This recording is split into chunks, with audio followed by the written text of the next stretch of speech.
Welcome back, and joining us on the show now is Ajay Goyal. He's chairman at the Wheat Products Promotion Society. Mr. Goyal, hi. It's a busy day for you because the Food Secretary Sanjeev Chopra has been speaking for the last 10 and 15 minutes, and the major point that he's talking about clearly has been wheat. There have been various reports that wheat perhaps is in shortage. The government has not been able to procure enough, and imports perhaps is the only way going forward from there. I mean, it has been a lot of times, Mr. Goyal, that the government has been saying that there is no issues as it comes to wheat. And in turn, what they have done is that they've put stock limits in wheat now. Every Friday, all stakeholders will perhaps have to mandatorily show their stock. How are you reading into what the Food Secretary has been saying?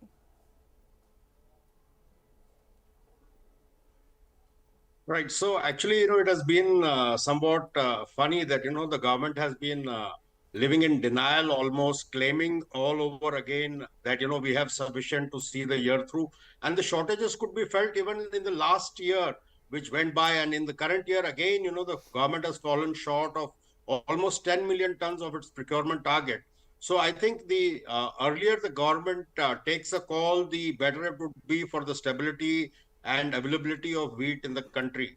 And it is good that the government has taken notice and is planning to come out with some modifications in their existing policy. Although, wheat stock limit is something they're talking about, which really doesn't resolve the situation.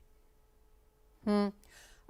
Goyal, when you look at let's take a step back, and when you look at the overall production itself, the industries and the government's production numbers did not match. There have been various conversations that perhaps the farmers are holding or the private trade has been holding as well.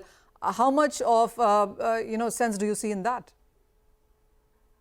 No, definitely in the state of UP, we have seen that the type of crop that was expected or predicted really didn't emerge during the procurement season. So definitely in UP, there is a lot of holding back of the crop with the farmer or with private trade, I guess.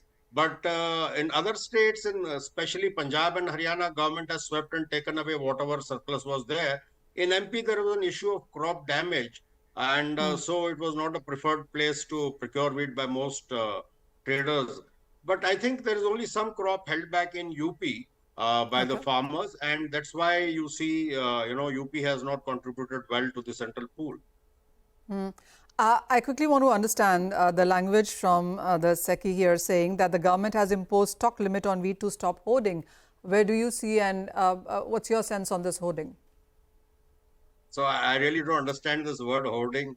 You have one crop in a year of wheat, and any user or any processor would like to keep his supply chain assured, and for that he will definitely want to stock wheat, which is a precedence in almost every industry, since we have only one crop of wheat. And by putting in these laws and limits, you really do not increase availability in the real sense. The crop size doesn't go up, the availability doesn't increase, and users will want to hedge their positions in a volatile situation and an unpredictable market.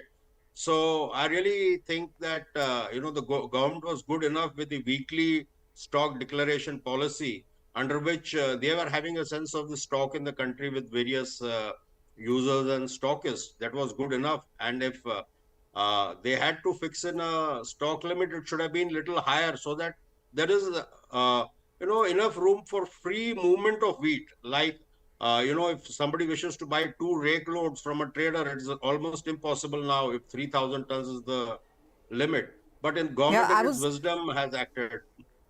Mr. Goyal, I was actually coming to that. So 3,000 tons for wholesalers, 10 tons for a retailer, and 10 tons per outlet for big chain retailers as well. I'm assuming these are the D-Marts and the Reliance Freshes of the world. How are you looking at these numbers, and is that enough, giving the sense that wheat perhaps is the most bought staple diet across India?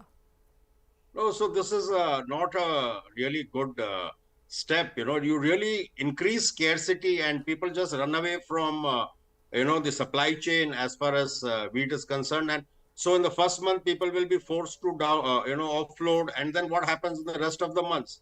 You have, 8-9 months more to go.